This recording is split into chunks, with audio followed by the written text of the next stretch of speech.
Este mensaje fue predicado a la mañana del martes 6 de junio del año 2000 en la Iglesia Bíblica del Señor Jesucristo en Santo Domingo, República Dominicana. La ocasión fue la Conferencia Pastoral 2000. Asumir con temor y con temblor es la que Dios ha puesto sobre los hombros de algunos de predicar las sagradas escrituras para la salvación de los pecadores y la edificación de los santos.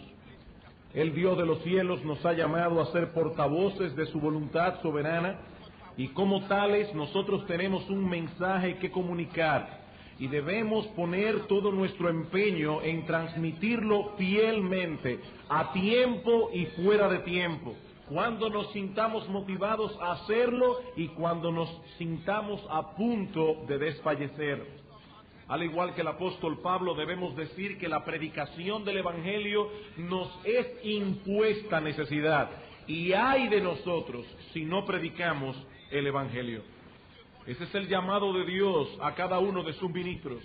Somos servidores de Cristo, somos administradores de los misterios de Dios, y lo que se requiere de cada uno de nosotros es que seamos hallados fieles. Y el tema que nos corresponde tratar en la presente conferencia es la necesidad que tenemos de prepararnos en una forma adecuada con miras a cumplir fielmente la encomienda que Dios nos ha hecho. ¿Cómo debe prepararse el hombre de Dios, el ministro del Evangelio, para exponer las Escrituras? ¿Cuáles son los pasos que debe dar este hombre cada semana, de modo que el domingo o en cualquier otra oportunidad que se le presente, este hombre pueda estar listo para compartir con el pueblo de Dios la palabra de Dios? Ahora, antes de pasar a considerar directamente este asunto, en la mañana de hoy estaremos compartiendo un sermón introductorio, como hacía el pastor Piñero en la hora anterior. Hay algunas personas que son un poco impacientes y cuando se va a hacer una edificación quieren de inmediato ver subir las paredes y ver las puertas y las ventanas. Pero hermanos, lo primero que nosotros tenemos que hacer para levantar un edificio es hacer la zapata, es poner los cimientos. Si no establecemos cimientos sólidos, las paredes que vamos a estar levantando pueden caerse con facilidad. Por lo tanto, antes de comenzar a levantar las paredes de esta edificación que estaremos levantando en el resto de las conferencias, lo primero que queremos hacer es establecer los cimientos. Al hablar de la preparación que se necesita para predicar, hay una serie de cosas que estamos presuponiendo.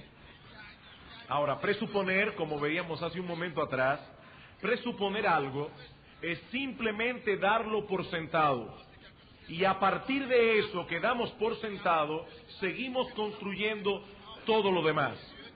Lo que yo estoy diciendo ahora es que todo lo que vamos a decir en estas conferencias acerca de la preparación del hombre de Dios para predicar, todo lo que vamos a decir presuponen cuatro cosas. En primer lugar, nosotros estamos presuponiendo en estas conferencias, estamos dando por sentado la convicción de que la Biblia es la infalible y todo suficiente palabra inspirada de Dios. Estamos presuponiendo, estamos dando por sentado la convicción de que la Biblia es la infalible y todo suficiente palabra inspirada de Dios. Queridos hermanos, de nada serviría tratar un tema como este, prepararnos para predicar, si no tenemos la convicción de que la Biblia es la palabra de Dios. Nos esforzaremos en prepararnos adecuadamente para predicar porque creemos que el libro que vamos a exponer no es de origen humano. Sí sabemos que la Biblia fue escrita por hombres, pero hombres que fueron inspirados por el Espíritu Santo. En la inspiración, Dios hizo uso de estos hombres con sus personalidades, con sus temperamentos, pero lo que ellos escribieron no fue el producto de sus mentes falibles. Estos hombres fueron guiados a escribir infaliblemente la voluntad del Dios de los cielos. De tal manera que podemos decir con toda propiedad que lo que vamos a exponer, lo que tenemos por delante para exponer a nuestras iglesias es real y efectivamente la palabra de Dios. Ahora, no es nuestra intención hacer un estudio exhaustivo de la inspiración de las Escrituras, ese no es el foco de nuestra atención en estas conferencias. Simplemente nos limitaremos a citar dos textos claves del Nuevo Testamento acerca de esto. El primero, por supuesto, es 2 Timoteo, capítulo 3. 2 Timoteo, capítulo 3, versículo 16. Dice el apóstol Pablo: toda la Escritura es inspirada por Dios, ha sido soplada por Dios y útil para enseñar, para redarguir, para corregir, para instruir en justicia, a fin de que el hombre de Dios sea perfecto, enteramente preparado para toda buena obra. Ahora, noten, hermanos, cómo sigue Pablo escribiendo en esta carta en el capítulo 4. Timoteo, te encarezco delante de Dios y del Señor Jesucristo, que juzgará a los vivos y a los muertos en su manifestación y en su reino, que prediques la palabra. Toda la Escritura es inspirada por Dios. Timoteo, ¿qué debes hacer tú? Tú debes predicar la palabra, porque es la palabra inspirada, infalible, inerrante y todo suficiente de Dios. Por esa razón, Timoteo, predica la palabra. Tú debes instar a tiempo y fuera de tiempo. Y el otro texto clave del Nuevo Testamento es 2 de Pedro, capítulo 1, versículos 16 en adelante. 2 de Pedro, capítulo 1, versículos 16 en adelante. El apóstol Pedro está hablando aquí acerca de la experiencia que él y otros de los apóstoles, específicamente Santiago y Juan, tuvieron en el monte de la transfiguración. Y dice Pedro en el versículo 16: porque no os hemos dado a conocer el poder y la venida de nuestro Señor Jesucristo, siguiendo fábulas artificiosas, sino como habiendo visto con nuestros propios ojos su majestad. Y cuando Pedro vio la majestad del Señor, versículo 17, pues cuando él recibió de Dios Padre honra y gloria, le fue enviada desde la magnífica gloria una voz que decía: este es mi Hijo amado, en el cual tengo complacencia. Y nosotros oímos esta voz enviada del cielo cuando estábamos con él en el Monte Santo, en la transfiguración. Ahora noten, hermanos, lo que dice Pedro a seguidas. Tenemos también la palabra profética más segura, a la cual hacéis bien en estar atentos como a una antorcha que alumbra en lugar oscuro, hasta que el día esclarezca y el lucero de la mañana salga en vuestros corazones. Pedro está diciendo: yo vi con mis propios ojos la majestad del Señor cuando estaba en el monte de la transfiguración. Pero ustedes, hermanos, tienen un testimonio más seguro que nuestra propia experiencia. Ustedes tienen las Escrituras. Las Escrituras están por encima de cualquier experiencia, porque es la palabra inspirada de Dios. Sigue diciendo Pedro, entendiendo primero esto, que ninguna profecía de la Escritura es de interpretación privada. Ahora, ese es el texto favorito de la Iglesia Católica Romana para enseñarnos que nosotros no tenemos derecho a interpretar la palabra por nosotros mismos, sino que debemos esperar que la Iglesia la interprete por nosotros.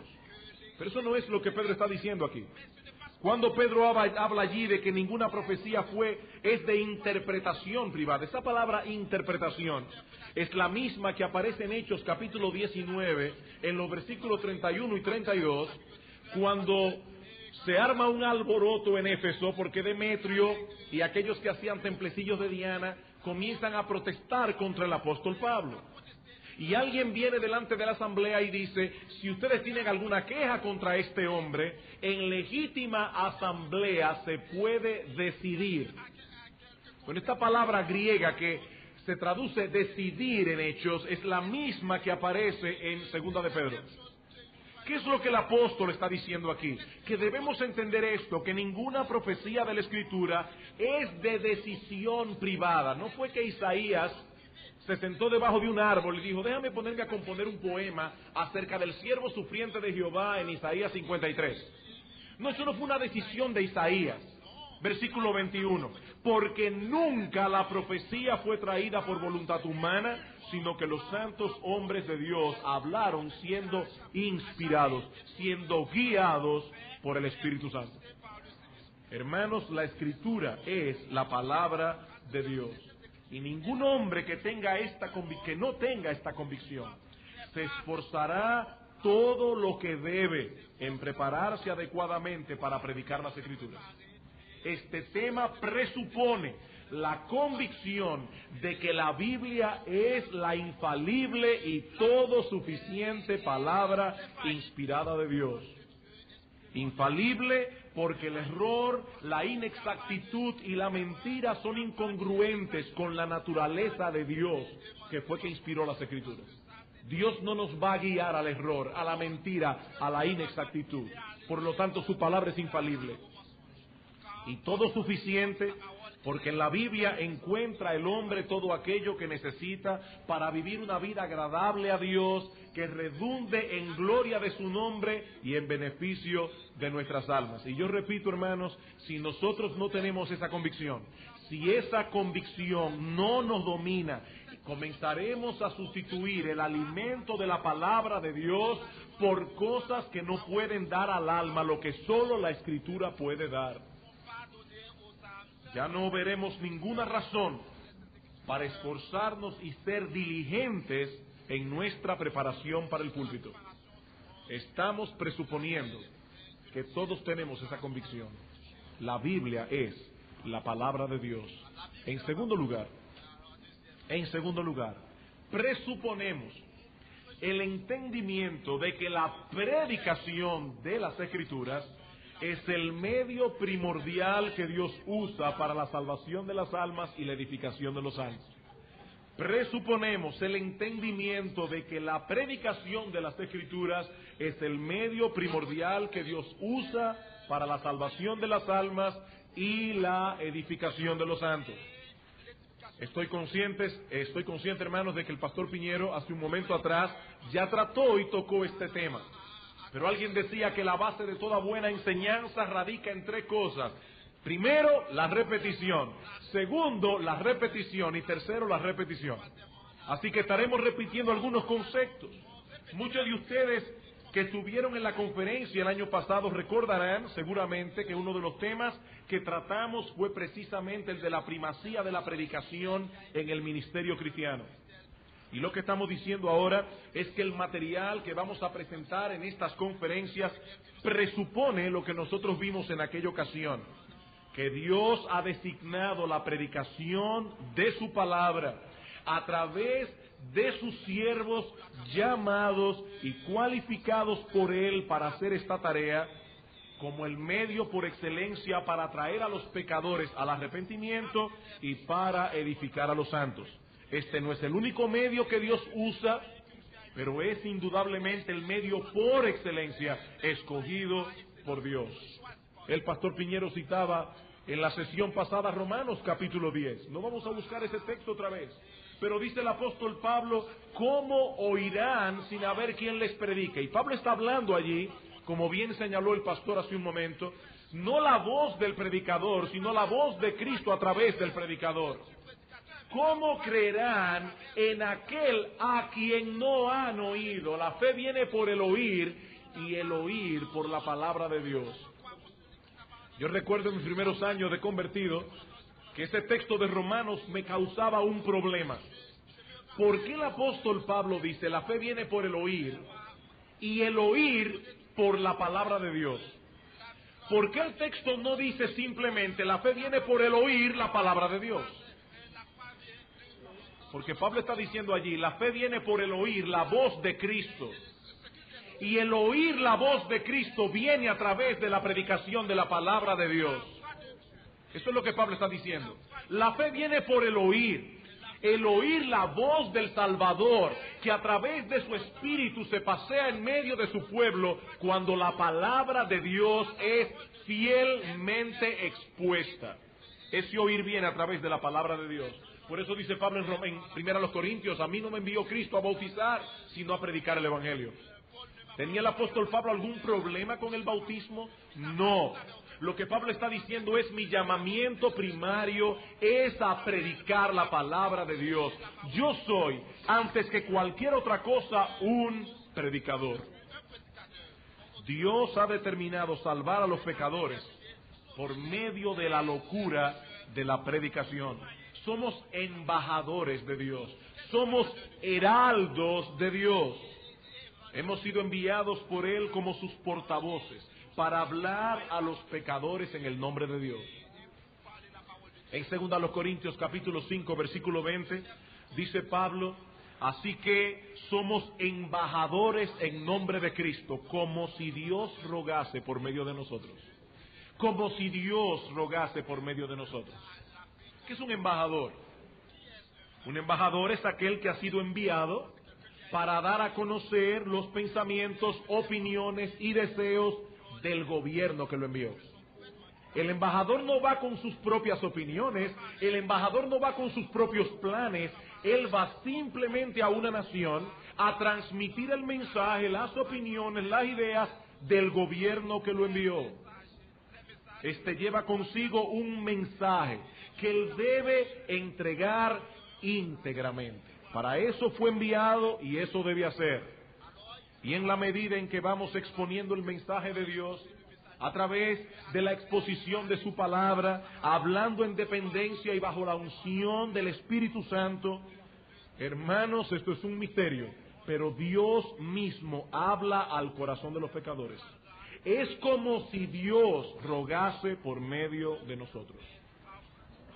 Mi amado hermano, si tú eres un ministro del Evangelio, tú debes verte a ti mismo como un heraldo del Dios Todopoderoso. En palabras de Pablo en 2 Corintios 2:17, nosotros somos aquellos que con sinceridad, como de parte de Dios y delante de Dios, hablamos en Cristo. Hablamos de parte de Dios y delante de Dios.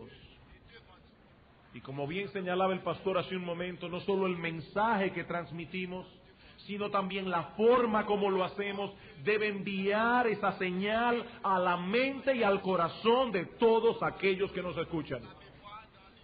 Ese es el querugma, el contenido y la forma de la predicación. Nosotros somos los heraldos, somos los portavoces del Rey del Universo y debemos entregar su mensaje en una forma que sea congruente con esa realidad. Hace pocos días, nuestra nación estuvo envuelta en unas elecciones presidenciales. Y el próximo 16 de agosto, si el Señor lo permite, habrá un gobernante nuevo en nuestra nación que dará un discurso de toma de posesión. Ahora, hermanos, no sería apropiado en lo absoluto que nuestro presidente electo se presentara el 16 de agosto ante el Congreso y en vez de dar un discurso de toma de posesión, presentara un espectáculo de títeres. Eso no sería apropiado. Eso no sería congruente con la investidura de ese hombre. O que vaya allí al Congreso a presentar un dramita.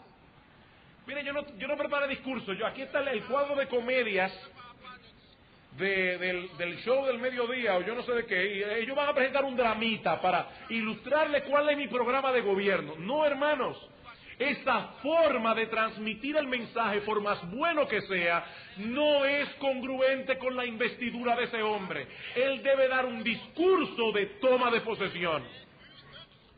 Bueno, hermanos, el Dios de los cielos no es menos. Nosotros somos heraldos de Dios, somos portavoces del Rey del Universo y la forma como vamos a entregar el mensaje debe ser congruente con la naturaleza del mensaje. La predicación de la palabra fue preeminente en los tiempos bíblicos como medio de propagación de la verdad, no debido al atraso tecnológico de aquellos días. Hay algunas personas que dicen, lo que pasa es que en aquel tiempo había que predicar de viva voz porque no habían grabadoras, no había radio, no había televisión. No, hermanos, la razón por la cual se predicaba de esta manera en los tiempos bíblicos no era debido al atraso tecnológico, es porque este era el medio más apropiado para comunicar la naturaleza del mensaje. Al predicar Nosotros presentamos a Dios como el Rey soberano, que tiene derecho pleno sobre todo lo creado para declarar lo que es bueno, lo que es malo, lo que es correcto, lo que es incorrecto, lo que es justo y lo que es injusto. Hoy día nos dicen que debemos dialogar con la gente. El problema es que Dios no dialoga con la gente. Él tiene un mensaje que dar y el hombre tiene simplemente que oírlo. Simplemente tiene que oírlo. Este es el medio más apropiado para comunicar la naturaleza del mensaje. Nosotros no somos los negociadores de Dios.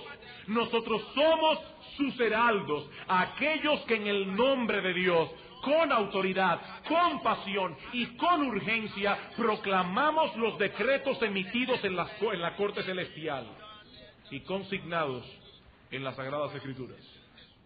De ahí el énfasis bíblico en la predicación. 1 Timoteo capítulo 4. 1 Timoteo capítulo 4, versículo 6. Timoteo, si esto enseñas a los hermanos, serás un buen ministro de Jesucristo. Versículo 11. Timoteo, esto manda y enseña. Versículo 13. Entre tanto que voy, ocúpate de la lectura, la exhortación y la enseñanza. No descuides el don que hay en ti, que te fue dado mediante profecía con la imposición de las manos del presbiterio. Ocúpate en estas cosas, permanece en ellas, para que tu aprovechamiento sea manifiesto a todos. Capítulo 6, versículo 2. Los que tienen amos creyentes no los tengan en menos por ser hermanos, sino sírvanles mejor por cuanto son creyentes y amados los que se benefician de su buen servicio. Esto enseña y exhorta. Y así podemos seguir a través de todas las cartas pastorales. Ya vimos 2 Timoteo capítulo 4 versículo 2. Predica la palabra, que instes a tiempo y fuera de tiempo. Así que al tratar este tema de la preparación para la predicación, estamos presuponiendo esta perspectiva. La predicación es el medio por excelencia usado por Dios para la salvación de las almas y la edificación de los santos. En tercer lugar, estamos presuponiendo también una comprensión clara de los elementos que componen un sermón. Estamos presuponiendo una comprensión clara de los elementos que componen un sermón. Este fue el tema central de la conferencia pasada, por lo que no vamos a repetir una vez más todo lo que vimos la vez anterior. Pero quisiera al menos revisar brevemente, sobre todo por amor de aquellos que no estuvieron la vez pasada entre nosotros, los puntos que tratamos en aquella ocasión. Porque de esto depende, hermanos queridos, todo lo que será dicho en el resto de estas conferencias. El año pasado no nos detuvimos a considerar una definición académica de lo que es un sermón, sino que más bien consideramos los elementos que componen un sermón. Lo que un teólogo del pasado llama las virtudes cardinales de un sermón.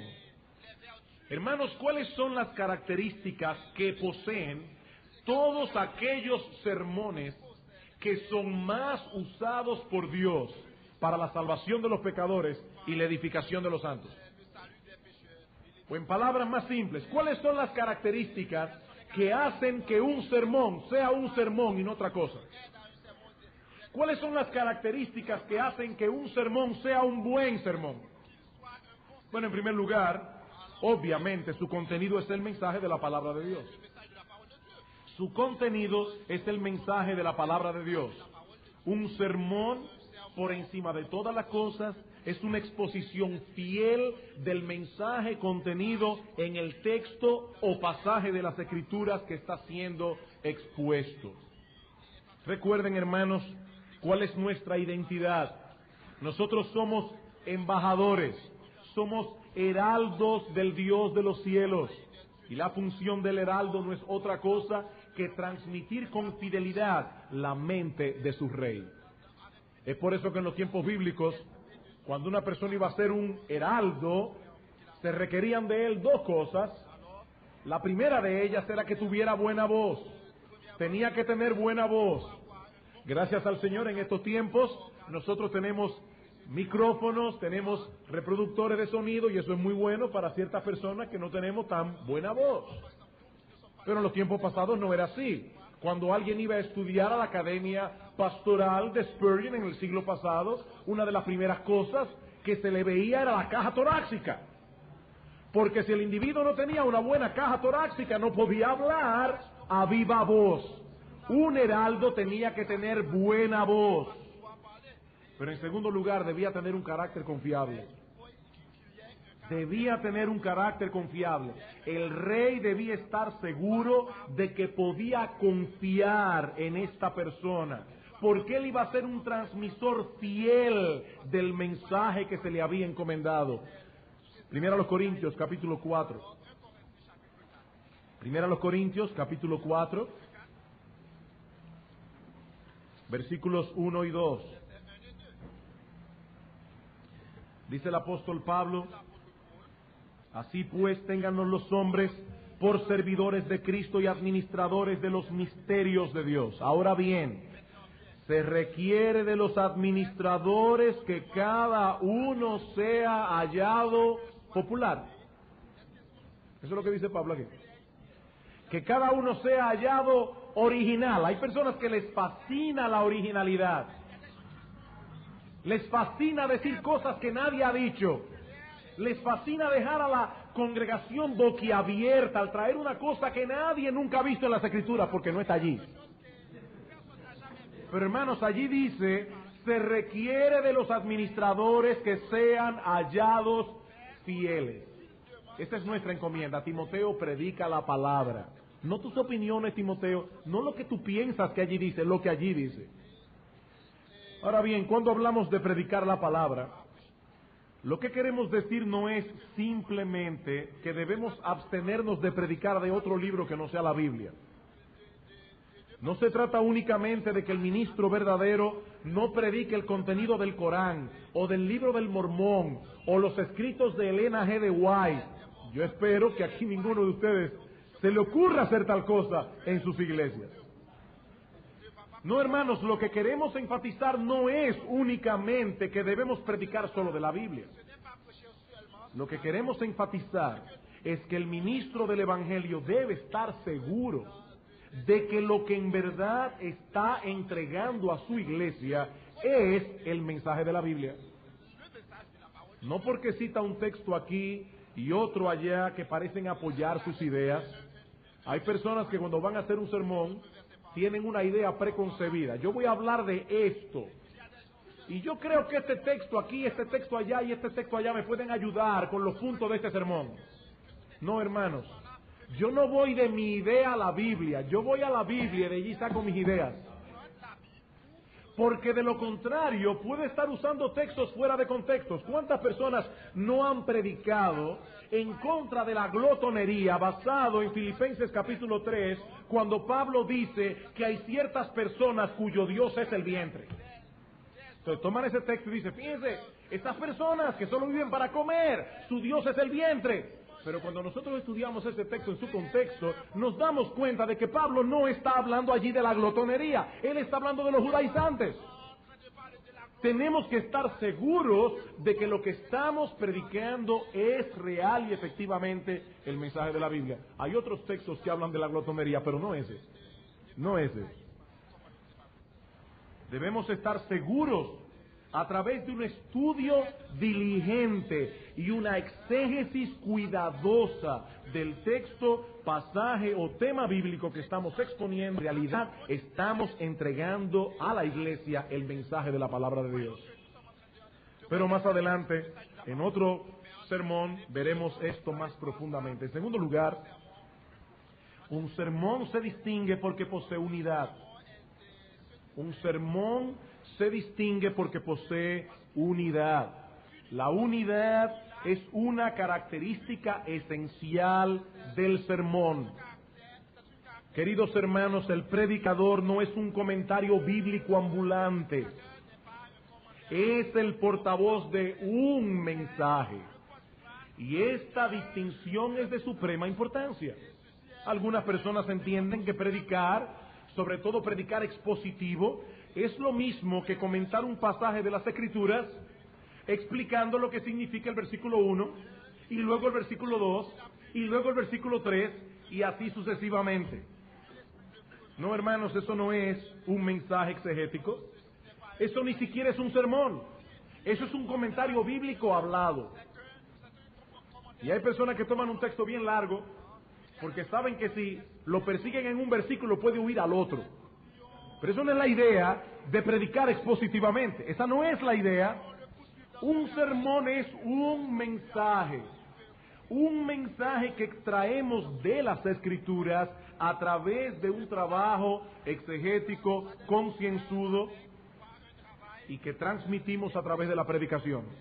Este mensaje tiene sus partes, sus divisiones, tiene variedad en las ideas, pero todas sus partes, todas sus divisiones y todas sus ideas conforman un todo. Y es a ese todo que llamamos sermón. Ese todo es el sermón. Por eso alguien ha dicho que el sermón debe ser como una bala y no como una munición. Los que alguna vez han ido a cazar con escopeta saben que la munición se divide en muchos fragmentos. El sermón va dirigido hacia un objetivo en particular. Es una bala, no una munición. Hay personas que quieren agotar todos los problemas que hay en la iglesia en un solo sermón. Y hablan de la disciplina de los hijos, del diezmo, de la importancia de asistir a la iglesia, y todas las cosas en un solo sermón. No, hermanos, eso no es un sermón, eso son muchos sermones en uno solo. Cuando un sermón carece de unidad, es posible que algunas frases sueltas tengan algún efecto en la mente de ciertas personas en la iglesia, pero el sermón como tal será ineficaz. El sermón como tal será ineficaz. Pero no podemos ampliar mucho más este punto, vamos contra el reloj. Recomiendo a todos aquellos con nosotros en la conferencia pasada escuchar las grabaciones y así tener una idea más amplia de lo que unidad significa. En tercer lugar, otra de las características de un buen sermón es orden. Otra de las características de un buen sermón es que posee orden. El orden de una exposición es muy importante para que pueda ser entendido y recordado por aquellos que nos escuchan. Hermanos, nuestro Dios es un Dios de orden. Y Él nos hizo de tal manera que nosotros captamos mejor las cosas cuando nos son presentadas de una forma ordenada y secuencial. Por ejemplo, si yo comienzo a contar en esta mañana 1, 2, 3, 4, nadie espera que yo salte el 16. No, todos esperan el 5. O si yo digo A, B, C, tú no esperas la R, tú esperas la D. Es en esa manera como Dios nos creó. Dios nos dio una mente que capta mejor las cosas cuando son presentadas en un orden lógico. Bueno, hermanos, si queremos informar el entendimiento de nuestros oyentes, debemos presentar el material bíblico en un orden lógico. Traer delante de la congregación un montón de pensamientos desordenados sobre un mismo asunto, por más bueno que sean, no le hará mucho bien al auditorio. El efecto que puede producir un ejército no es el mismo que produce una turba. ¿Por qué? Porque el ejército tiene un orden. La turba es una cantidad enorme de gente desordenada. Por eso debemos dividir nuestros sermones en encabezados que fácilmente sean recordados y debemos arreglar nuestro material de manera que nuestras ideas, nuestros argumentos sigan el uno al otro en una forma natural, en una forma fluida. Dice un gran predicador, el doctor Martin Lloyd-Jones, debe haber progresión en el pensamiento, ni tampoco del mismo valor que los demás. Cada uno es parte del todo y en cada uno debes avanzar y llevar el asunto más allá.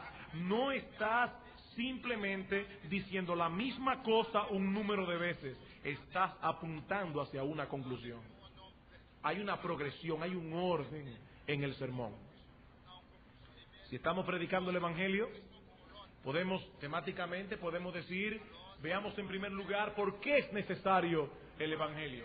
¿Cuál es el problema que el hombre tiene, que el Evangelio resuelve? ¿Cuál es la solución que el Evangelio ofrece?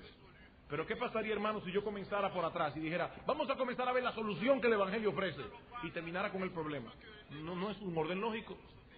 No es un orden lógico. Debemos presentar las Escrituras en una forma ordenada. Eso no solo será de gran ayuda para el predicador, porque recordará su bosquejo más fácilmente y podrá presentar sus argumentos en una forma más convincente, sino que será de gran ayuda para los que escuchan el sermón. Alguien dijo una vez que una buena prueba que todo predicador debe hacerse antes de subir al púlpito para saber si tiene un sermón bien arreglado y bien ordenado es ver si él puede recordar de memoria cuáles son los puntos de su sermón en orden. Hermano, si tú no puedes recordar tú los puntos de tu sermón, tú que tuviste una semana entera preparándolo, ¿cómo tú esperas que la iglesia lo capte en una sola hora?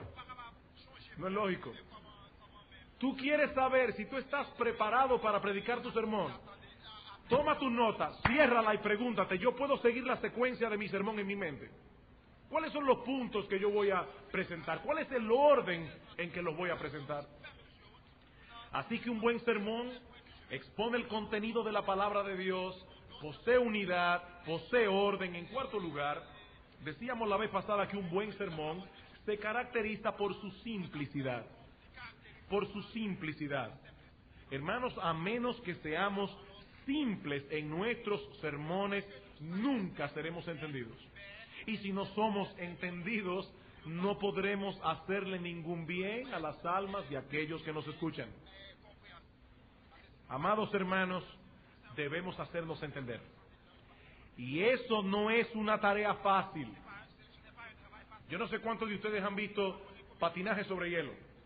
Claro, eso es foráneo, eso es extraño a nuestro país porque aquí no hay hielo ni en Constanza. Pero algunos quizás lo han visto por televisión. O uno ve a esos muchachos patinando sobre ruedas, que aquí sí lo vemos. Y uno lo ve haciendo pirueta y parece tan fácil. Decía un patinador sobre hielo que una de las características de un buen patinador es patinar de tal manera que todo el que lo está viendo diga, pero eso sí es fácil. Hágalo usted para ver. Hágalo usted. Es fácil porque lo hace tan bien que lo hace ver fácil. Bueno, de igual manera, cuando el predicador viene delante de la congregación, la gente debe decir, wow, yo vi el texto, lo vi claro. ¡Qué fácil fue! Si es fácil para ti, el trabajo duro fue para el predicador hacerlo fácil. Decía un siervo de Dios, hacer que las cosas parezcan difíciles es algo que cualquiera puede hacer. Pero hacer que las cosas difíciles parezcan fáciles es el trabajo de un gran predicador. De un gran predicador. Debemos proclamar el mensaje de una forma tal que la mayoría pueda entendernos, si no todos. Pero puede ser que haya alguien en la iglesia que no pueda entender, por alguna razón. El mensaje de la palabra de Dios debe ser para la mayoría de nuestros oyentes claro y diáfano como la luz del mediodía. Dice el salmista en el Salmo 119, 105, lámpara es a mis pies tu palabra y lumbrera a mi camino.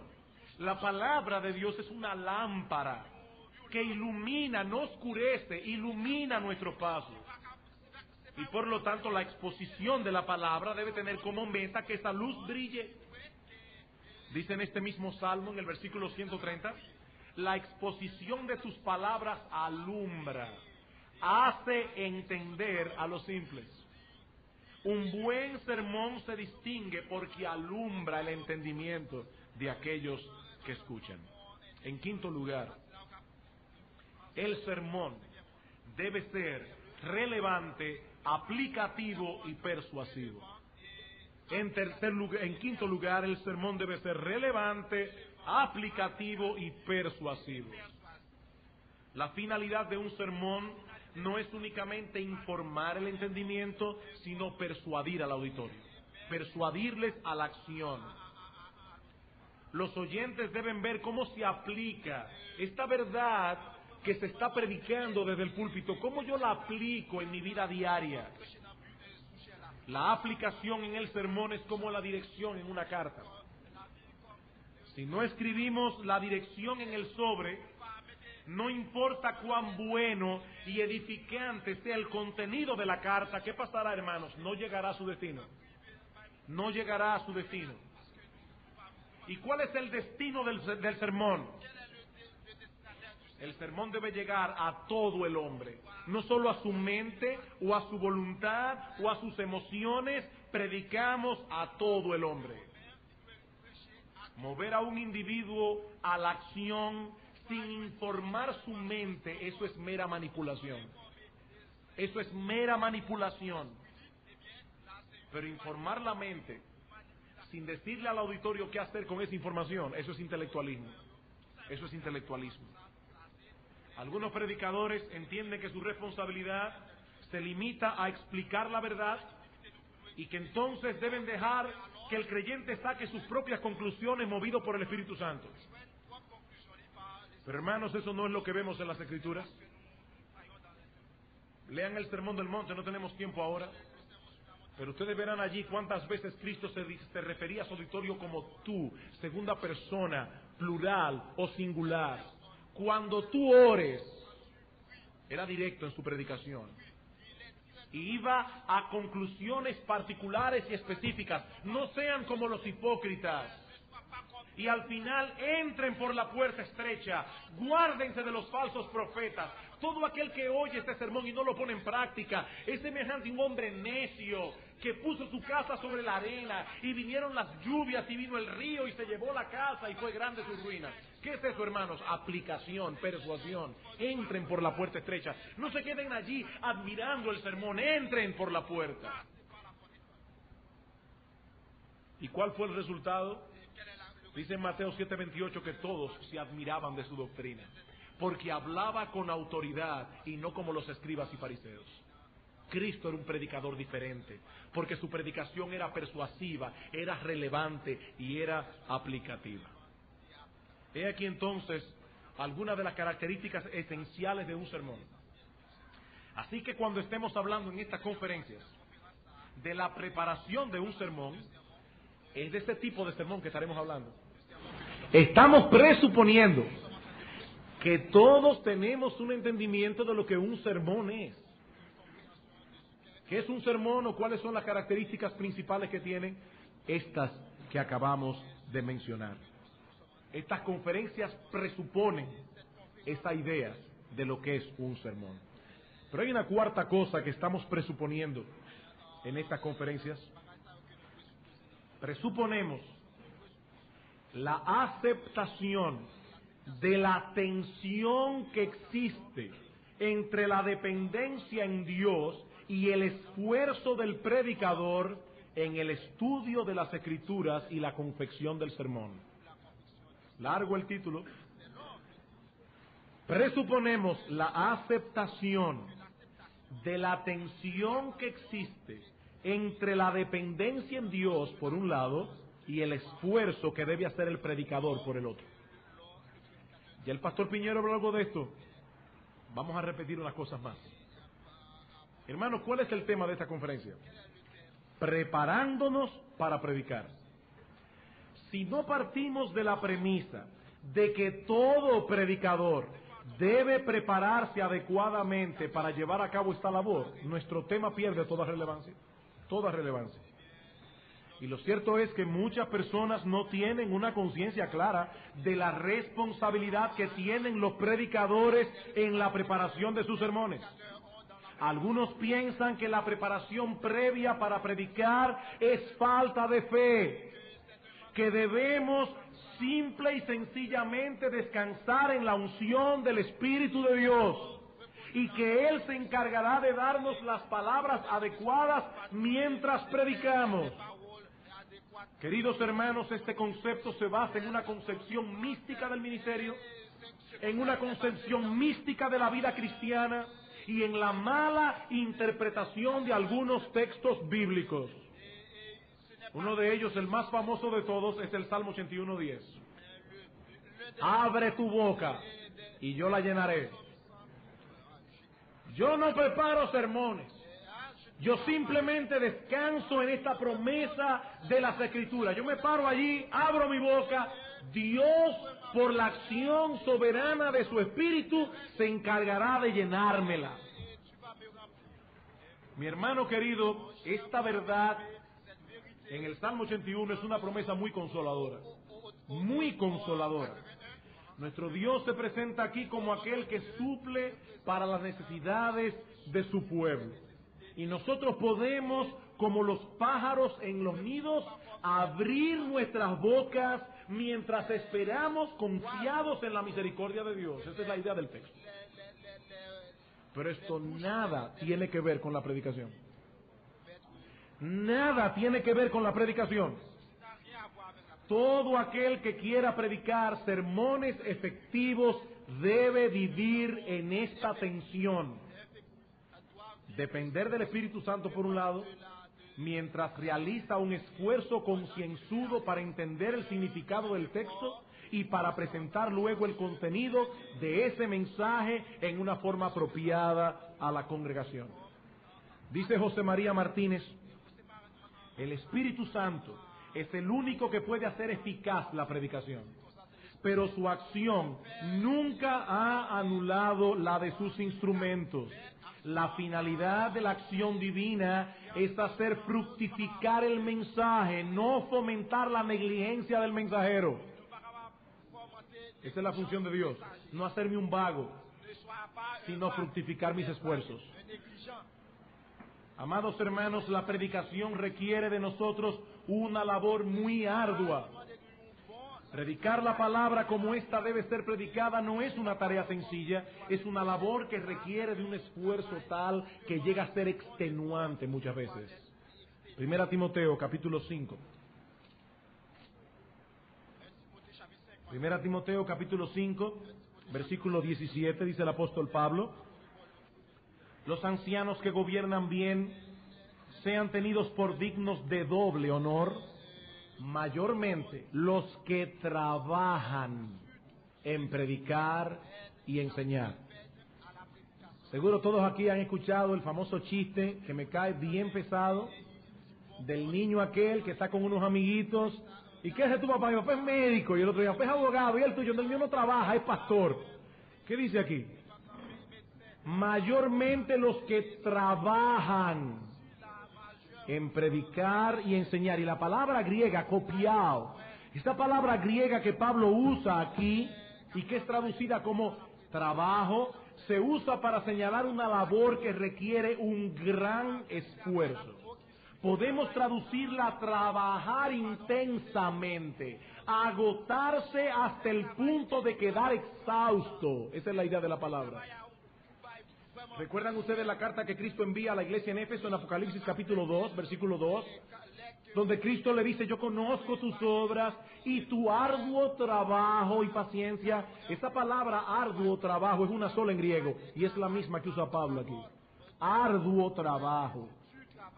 Predicar es un arduo trabajo, comenzando por el esfuerzo intelectual y mental que significa comprender el texto bíblico, los pasajes que estamos exponiendo.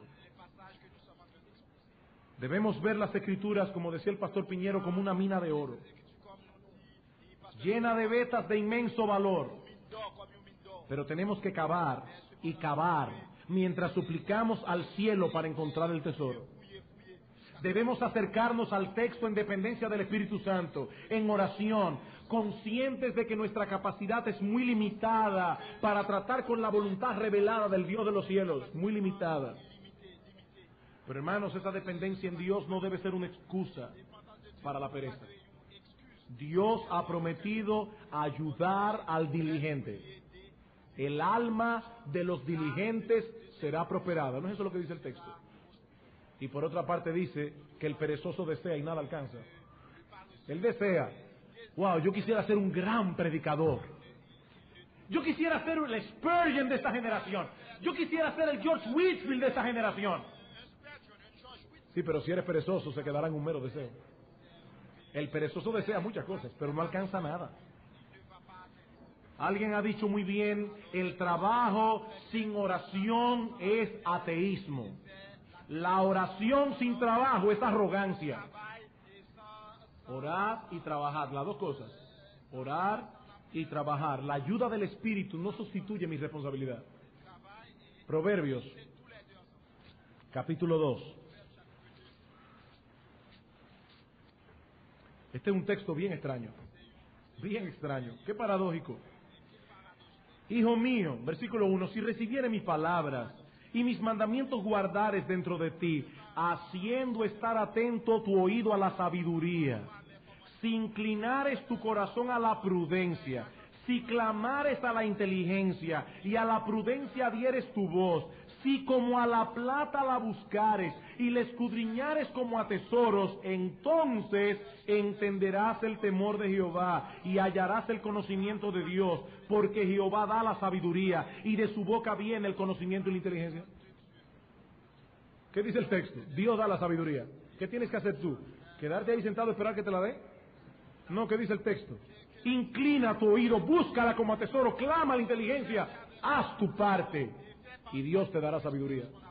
Haz tu parte y Dios te dará sabiduría. Primera Timoteo, el texto que leímos hace un rato, capítulo 4. Primera Timoteo, capítulo 4,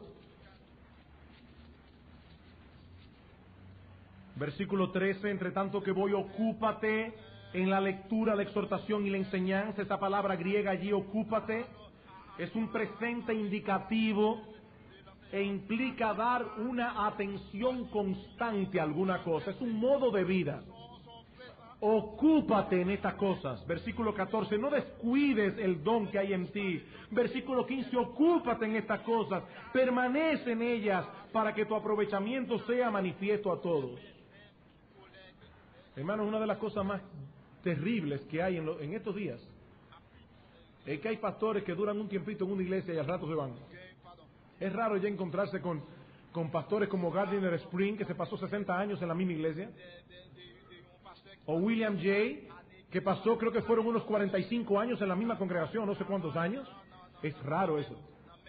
¿Por qué? O porque se le agota el material.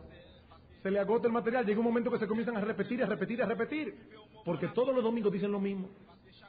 Entonces tienen que, de un momento dado, irse para otro sitio, a repetir lo mismo de nuevo. ¿Por qué? Por lo que dice Pablo aquí a Timoteo, Timoteo, ocúpate en estas cosas, que tu aprovechamiento sea manifiesto a todos, que tú puedas predicar a la misma iglesia por 50 años, así Dios lo quiere, y todavía los hermanos estén recibiendo de ti palabra de Dios.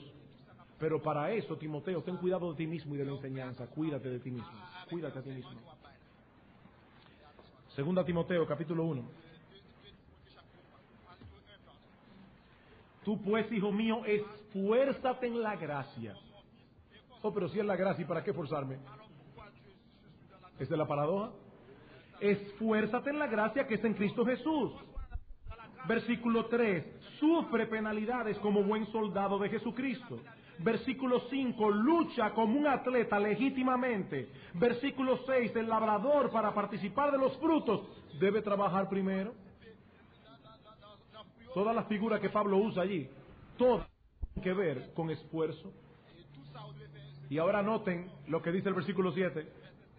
Considera lo que digo, y el Señor te dé entendimiento en todo. Literalmente, porque hay un problema textual allí. Algunos manuscritos tienen te dé entendimiento, otros manuscritos tienen te dará entendimiento. Y aparentemente esa es la traducción más correcta. El Señor te dará, es una promesa. Te dará entendimiento en todo. Considera lo que digo. El Señor te dará entendimiento. Esta palabra considera significa pon tu mente en lo que digo. Pon tu mente en lo que digo. Timoteo no debía limitarse a leer lo que Pablo había escrito en esta carta, y más particularmente en los versículos anteriores del capítulo 2. Él debía considerarlo atentamente. Y en ese contexto, Timoteo, el Señor te dará entendimiento. Dice un comentarista, a Timoteo le corresponde pensar, y a nosotros también, o considerar la enseñanza del apóstol, escuchándola cuidadosamente y aplicando su mente para analizarla, entonces el Señor le daría entendimiento en todo. Y más adelante dice este autor, no debemos separar lo que Dios ha unido. Para el entendimiento de las Escrituras es esencial un equilibrio combinado de pensamiento y oración. Nosotros debemos considerar y el Señor dará el entendimiento.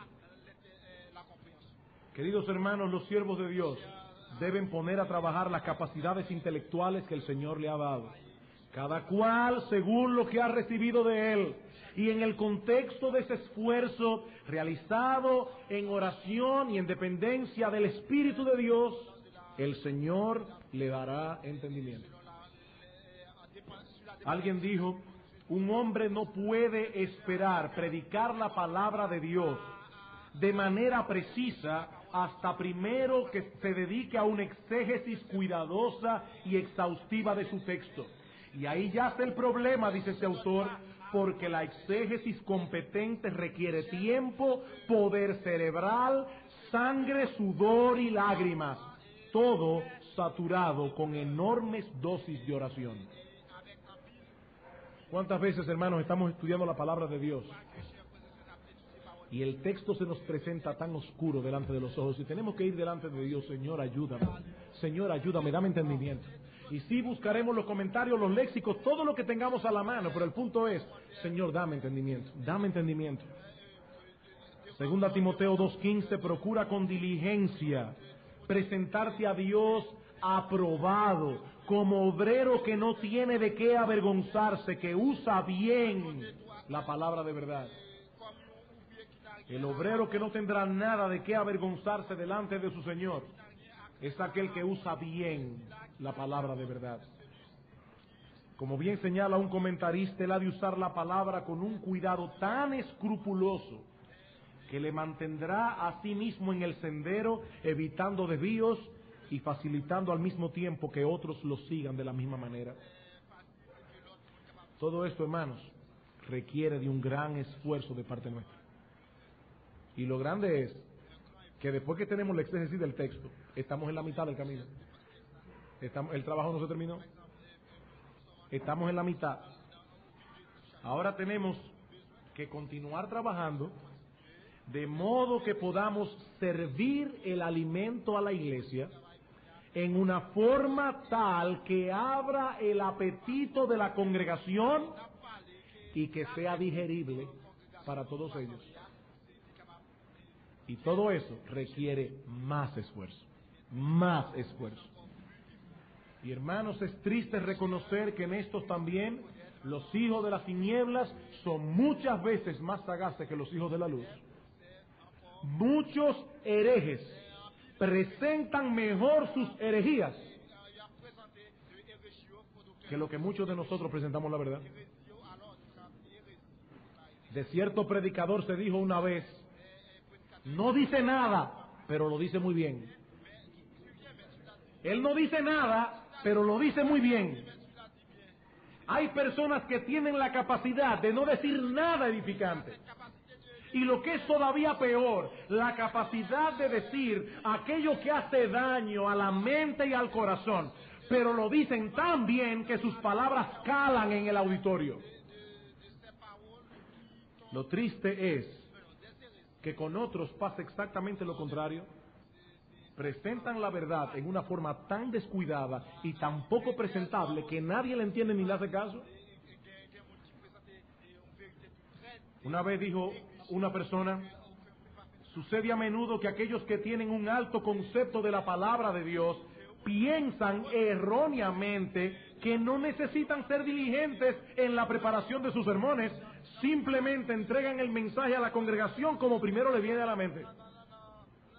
Y sigue diciendo este autor, su esposa puede ir a la carnicería y comprar la mejor carne, la más tierna y jugosa, pero si ella simplemente la pone en el plato, ¡plá!, todavía cruda y sanguinolenta, usted no se la va a comer. Tiene que ser preparada de la mejor manera posible, con el fin de darle la mejor presentación visual, el mejor olor y sabor. Pues lo mismo debemos hacer nosotros con el mensaje de la palabra de Dios. Lo mismo. Debemos estudiar las Escrituras concienzudamente para asegurarnos de que lo que vamos a comunicar es en verdad el mensaje de las Escrituras. Pero luego debemos asegurarnos de que tenemos el mejor vehículo que llevará este mensaje al intelecto, al corazón, a todo el hombre sentado allí en nuestro auditorio. Y todo esto requiere de un gran esfuerzo de parte nuestra, realizado de principio a fin en dependencia del Espíritu de Dios. Yo no sé ustedes, hermanos, pero cuando a mí me ha tocado predicar, dar la clase de escuela dominical y predicar en la mañana y predicar en la tarde, yo llego a mi casa literalmente muerto. Muerto. Predicar es un tremendo esfuerzo. Es un tremendo esfuerzo. Amados hermanos, debemos aceptar la realidad de esta tensión que encontramos en las Escrituras, entre la dependencia en Dios por un lado y el esfuerzo del predicador en el estudio de las Escrituras y en la confección del sermón por el otro lado. Tener un desbalance en esto será fatal para nuestro ministerio y consecuentemente los hermanos a quienes ministramos serán enormemente afectados. He aquí entonces las 4 presuposiciones básicas sobre las cuales estaremos edificando a lo largo de estas conferencias. Estamos persuadidos de que la Biblia es la palabra de Dios. Entendemos que la predicación es el medio por excelencia usado por Dios para la salvación de los pecadores, para la edificación de los santos. 3, tenemos una idea clara de los elementos que componen un sermón. 4, aceptamos la tensión que existe entre la dependencia en Dios y el esfuerzo del predicador. Ahora solo nos resta, hermanos, encomendarnos a la gracia de nuestro Dios para que en estos días su Santo Espíritu, como bien hablaba el pastor Gómez esta mañana, ministre eficazmente a nuestros corazones a través de su bendita palabra, corrigiendo lo deficiente en nosotros y estimulándonos a seguir corriendo con paciencia la carrera que tenemos por delante, amparados enteramente en el poder de Dios. Vamos a orar.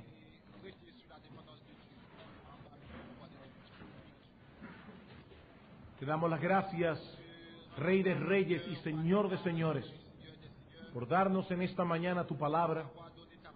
Padre, te pedimos que estas cosas encuentren un lugar en nuestras mentes y corazones, y que estas presuposiciones que hemos visto hoy no solo nos ayuden en estas conferencias, oh Padre, estas son cosas que deben seguirnos por el resto de nuestra vida mientras ministramos a otros tu palabra. Ven y bendícenos, oh Dios, en el resto de estas conferencias. En Cristo Jesús nuestro Señor te lo imploramos. Amén.